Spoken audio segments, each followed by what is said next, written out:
It's a sweeping victory for the BJP JDU-led National Democratic Alliance in Bihar, which has ruled the state for the better part of the last 2 decades. The alliance has crossed the 200 mark and is marching towards a historic performance.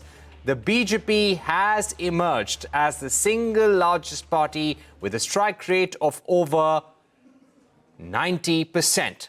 Nitish Kumar's JDU-2 improved its strike rate significantly from winning 43 of 115 seats it contested in 2020.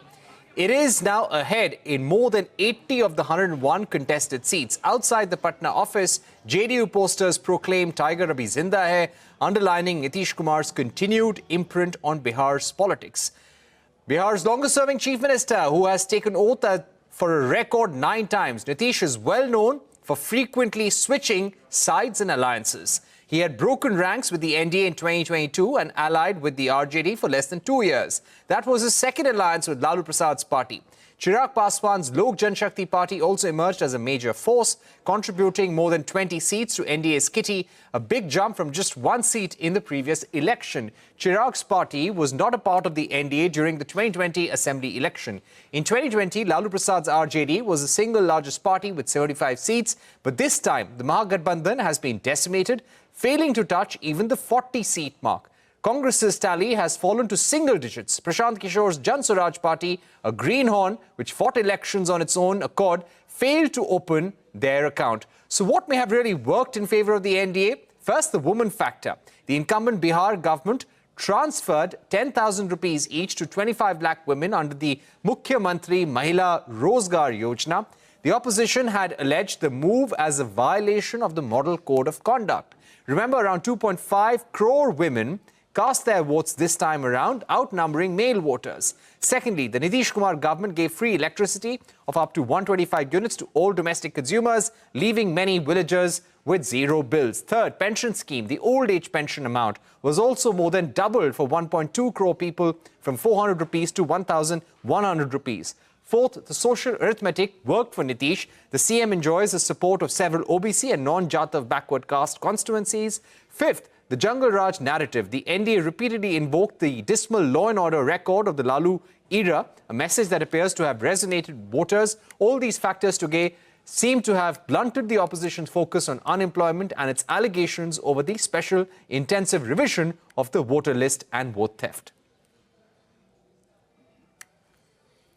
Joining us now to take this forward is Gopal Krishna Agarwal, the BJP spokesperson, Rakesh Ranjan, spokesperson of the RJD, Kartikeya Batra, assistant professor of Azim Premji University, and Mrityunjay Sharma, political analyst. Thank you very much for being with us today.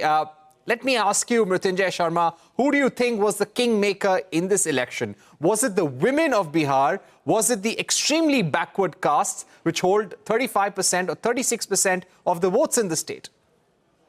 So, see, more than often than not, what we say is the women voted for Nitish Kumar and the NDA because they got 10,000 rupees in their kitty just before the elections. But that would be simplifying the case too much, because women have voted for Nitish because of a lot of initiatives that have been taken in the last 20 years, on which Nitish had built a trust with women. So whether it was the Cycle Poshak Yojana in the first term, whether it was 50% reservation for women in the panchayats, 35% reservation for women in all across the jobs. And hence, when you do an initiative like this, the women who inherently are on your side, that vote bank gets more strengthened, and they feel like it's more of an extension to what you have been already doing. See, if it is just about announcements or doling out money, even Tejasvi or the India Alliance, they said we'll dole out 30,000 rupees directly as soon as we win.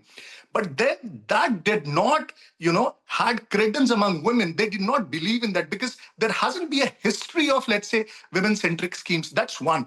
Also, it would be simplifying to say that only the women voters voted in Bihar for Nitish Kumar.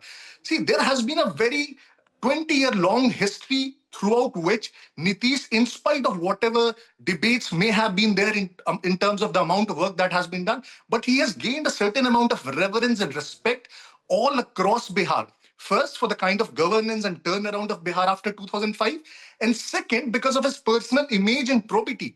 See, in Bihar, being in power for 20 years and not having a speck of dust on you in terms of corruption or in any kind of a personal involvement, that's a huge, huge thing. We are undermining that. Third, even for Right. women, the 10,000 rupees may have mattered, but what matters more for them is the law and order. We often Okay. we often speak of law and order, but the biggest beneficiaries of improved law and order is the women itself, right? And hence they have been rallying behind Nitish Kumar for all these years. But more often, All right. more than all of this, Mrityunjay Kumar, I'm going to come back to you. Let me just get in the BJP spokesperson for a quick reaction. Gopal Krishna Agarwal of the BJP is with us. Gopal Agarwal, will Nitish Kumar, in these current circumstances, be the chief ministerial candidate of the NDA? The reason why I ask is because when this election started, you had Amit Shah saying there is no vacancy for the CM's post. But now today, the BJP has the numbers to form the government on its own with the allies, the LJP, the Upendra Kushwaha party and the Hubs party as well. We also saw the JDU putting out a tweet that Nitish Kumar is going to continue as chief minister. That tweet was later deleted. What do you think we can expect? See, Parikshit, we have to understand that in this situation, nobody should preempt the whole future aspect, what will happen. We fought the election, all the five parties together in a Gathbandhan, and we understand the coalition, the requirements of coalition government. It is the issue of the central government, which is also important for the elections. It is also important that all the five parties decide together. And we also have the aspirations of all the winning MLAs. So the things are to be analyzed, and then only the aspirations of the MLAs, all the five parties coming to consensus on board with consensus. Then what has been decided before the elections also is an important factor. And what is the NDA politics in the center. All these factors will be considered, and then decision will be taken. I don't think preempting on these decisions and just deciding on one factor will give us the proper future results. So but I think you've given us an important factor. You've given us an important headline that it's not in the clear that Nitish Kumar will be the CM. There could now be a change, considering the election result and the strong performance by Chirag Paswan's party and the BJP itself. So that will be something interesting to watch out for. Let me also go across to the RJD spokesperson, Rakesh Ranjan. Rakesh Ranjan, what do you think went wrong for the India alliance across the state of Bihar? You had a Tejasvi carrying out a yatra across the state. You had a Rahul Gandhi, but Congress is now down to low single digits. Would you say and blame the Congress for bringing the alliance down, or do you think everyone in the opposition has to bear responsibility for what has happened? Yes, good evening, Kartikeya, and all the panelists. I don't think we need to blame anyone, because all our allied partners fought collectively and unitedly. Even you find not even a single person who can justify this mandate, because most of the people and each and every people are in anger with the BJP, and they casted their vote against the BJP. In Bihar, most of the people, I think, they don't like to talk about the BJP, because BJP... But Mr. Ranjan, how are you saying this? Because we've seen the Yadavs and the Muslims moving away from the opposition, from the RJD. The women have voted in big numbers, and we've been putting these numbers on a magic wall. Even in the Muslim-dominated areas, the NDA has done better. Just a narrative. Just a narrative. They are trying to set a narrative to justify this. No. How can you say that women and Yadavs and these all kind of shifting away from the... This is the... Doesn't the number show? Look at the numbers, sir. On the It's a number. It is just... the machine can state a 34 number. for the RJD. That's why... All right, let me get in now. It is a centralized operation. And thus, the results are already decided, and then what Election Commission of India is doing are acting accordingly to just justify that those number and those decisions. तो आपका कहना है राजीव रंजन जी कि कहीं ना कहीं आप election commission पर सवाल उठा रहे हैं. Kartikeya Batra, if I can get you in right now. Rakesh Ranjan of the RJD saying that this is narrative. I am telling you not only about the Election Commission of India. I am telling you why even the single person, including the PM, not even spoke about the education, migration, and even all kind of the developments. Bihar even still not copying any of the single indicator of the development. Okay. And then, all right, Kartikeya Batra, how do you see the response of the RJD spokesperson today? Clearly a time of big introspection for the opposition, for RJD, for the Congress, for what went wrong in the state. I think it's really tough to be an RJD or a Congress spokesperson today, Parikshit. I think let's first cut some slack for the gentleman. And it's just been a rout. It's been a sweep. And it's been an unprecedented sweep, an unexpected rout. So I think it'll take some time and some soul searching for the opposition to also understand what exactly happened. Whereas any irregularities that the opposition or any voter feels about the election process, they need to be addressed by the ECI with as much enthusiasm as possible. There are some hard facts on the ground which were very visible. And those were, I think, well summarized in your initial narrative that you kind of set with the 5 points. So, yes, there was very little anti-incumbency against Mr. Nitish Kumar on the ground. Yes, the women, especially belonging to the caste groups that usually side with the NDA, were highly mobilized. And I agree with Mrityunjay that it's not just because of 10,000. The 10,000 was grease to a machine that had been built over 20 years. Yes, the Jungle Raj narrative still resonates, unfortunately for Tejasvi Yadav. And yet at the same time, there was a lot of anger, a lot of disappointment amongst male youths regarding jobs and development.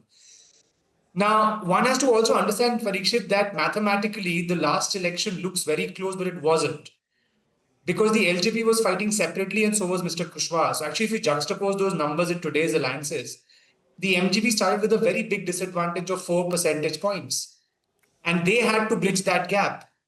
Instead of bridging that gap, what happened was that due to a variety of reasons, whereas the MGBs kind of stagnated. At the end, I think their vote share will be the 37 to 38% range. So they will have not built on 2020. But the NDA has mobilized higher percentage of votes, which means they have eaten into that others chunk that used to go to the smaller parties, the independents earlier. Yes, there has been some to and fro. The VIP has switched. The IP Gupta party came to the MGP. But broadly speaking, the NDA blasted on all cylinders. There was a policy narrative in terms of mobilizing women, the BJP strategy on the ground, the last minute delivery, so many things. Nitish Kumar's face, his credibility. And one last thing. All right, Kartikeya, we're going to take a short break at this point. We'll request all our guests to stay with us. We have to take a break. We'll be right back and we'll go back to everyone. Gopal, Agarwal, Mr. Rakesh, Ranjan. And we really appreciate the fact that Mr. Ranjan is coming here and telling us about the opposition's view today. Mrityunjay Kumar, we'll come back to you as well. But let's look at the big numbers on your screens. 204 for the NDA, comfortably crossing the 122 midway mark. Will they reach 206 and cross 206? What they won in 2010. Will this be a record victory for the NDA? That remains to be seen. The RJD plus just 34 seats altogether. A poor show by the Congress party. The heavy lifting being done there by the RJD. And within the NDA, you had the LJP, Chirag Paswan's party, delivering very well. They had fought on 29 seats that were allotted to them. And they are delivering victories on at least 20 and above. over there as well. So we will analyze what's happened in this election, whether new social combine is coming up, and what really worked for the NDA and what did not work for the Tejasvi-led alliance. Lots more coming up on the other side.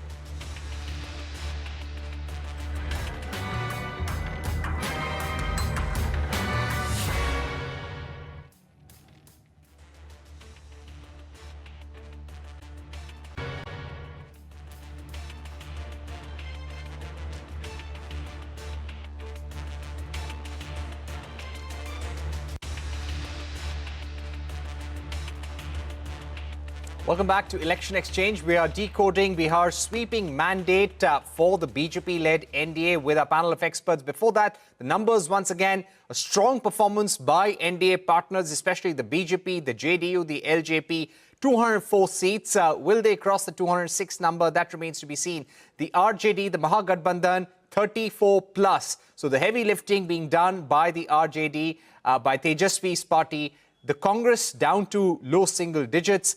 5 seats going to other parties. So what will be the big trend that this election will throw up? Will there be changes in the social combine which brought political parties to power in Bihar? Traditionally, we had seen the Muslims and the Yadavs being a very strong force. That is still a very strong force, but we've seen the EBCs, the extremely backward classes, and women playing a big role in this election as well. Let me go back to our panel of experts.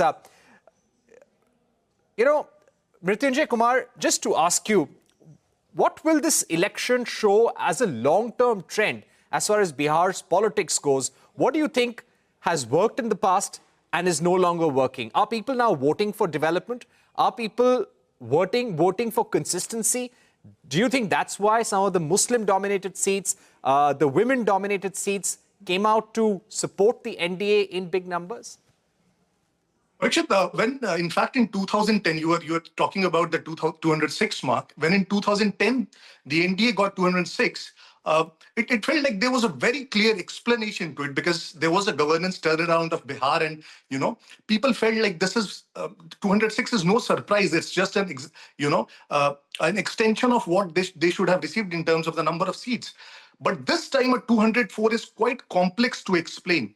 If I have to very simply say, this is a result of, let's say, a 20 years of pro-incumbency and a 15 years of anti-incumbency of the rule that RJD had during 1990 to 2005.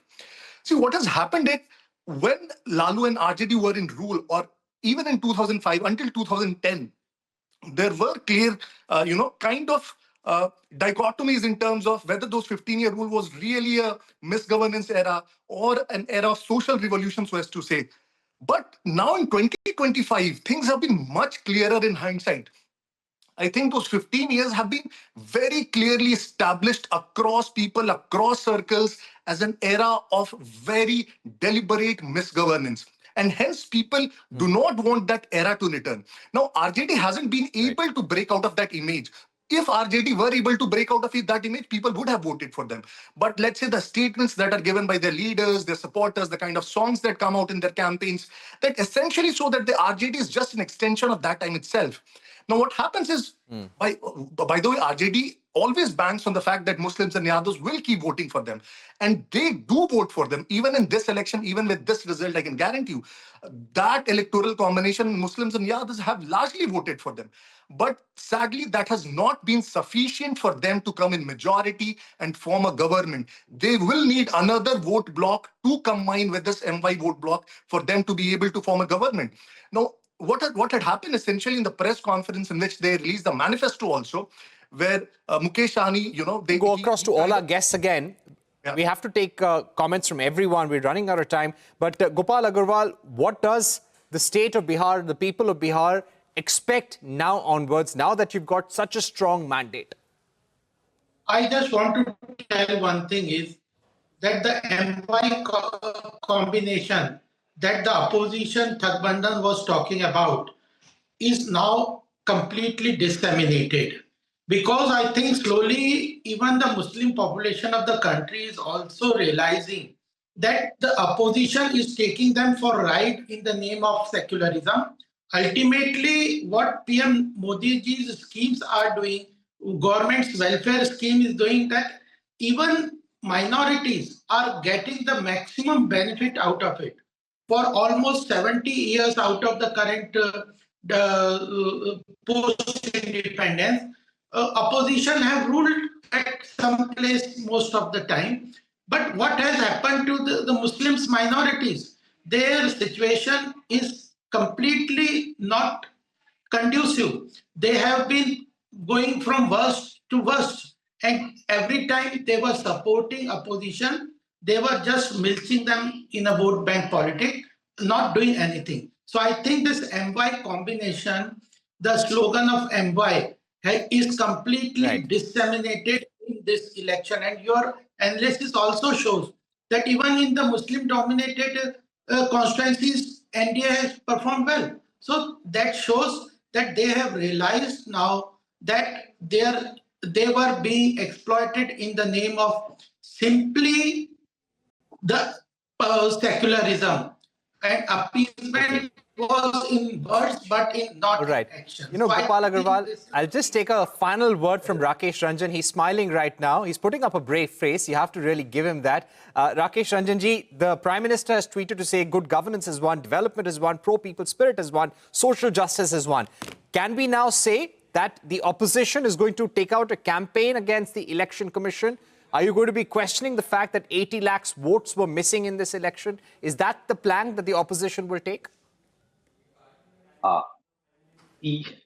Yes, the party will decide. Now we are considering the things and let us discuss and then decide. But one thing I want to here, Gopal Agarwal was saying about the development, good governance, and this all kind.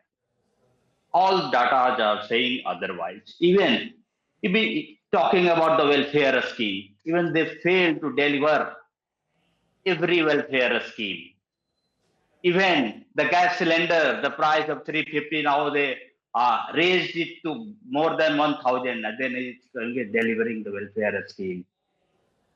Even the PM in all their rallies failed to deliver or name even the single project, the single indicator, the development indicator, who means they delivered, and in that indicator, he can say that confidently now Bihar is topping with this indicator, be it education, be it the health sector, be it means employment, each and every sector, they fail to deliver all the promises they had made. Despite that, they are saying the women and these all people are casted their vote in their favor. No. It is beyond understanding. You cannot justify it because it is something you have made and deliver nothing to the people and then are claiming to that. Even in the election, so Rakesh Ranjan is saying these numbers these numbers cannot be explained. They're not justified. They're accusing the NDA of not doing anything on the ground. Let's see what happens in the days to come, Mr. Ranjan. I've unfortunately completely run out of time, but I'd like to thank everyone, Kartikeya, Batra, Mrityunjay Sharma, Rakesh Ranjan and Gopal Krishna Agarwal for joining us. With that, it's a wrap on this special edition of Election Exchange. Don't go anywhere. News and updates continue after a break.